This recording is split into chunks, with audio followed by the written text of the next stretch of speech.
అమ్మయ్యా, వచ్చావా? చెప్పు, టికెట్స్ తెచ్చావా? ఓయ్ నిన్నే, ఎక్కడికి వెళ్తున్నాం? టికెట్స్ తెచ్చావా? నీకే. ఓయ్ నీ పేరేంటి? సిద్ధు. తెలుసులే, నేనేం అడుగుతున్నా నువ్వేం మాట్లాడటం లేదు కదా. ఏమండి ఒక్క నిమిషం ఆగండి. మీరు అలా షాకుల మీద షాకులు వేస్తే నేనేమైపోవాలి? మీరు అలా వెళ్తూ నా వైపు చూస్తేనే చాలు, వెయ్యి తేనె బాణాలు గుచ్చుకున్నంత పనే ఇది.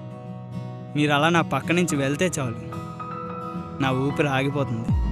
అలాంటిది మీరు నాతో కలిసి ట్రావెల్ చేస్తున్నా నాకేం కావట్లేదు. ఎందుకో తెలుసా? ఎందుకంటే జరుగుతుందంతా నిజమని నేనైతే అనుకోవట్లేదు.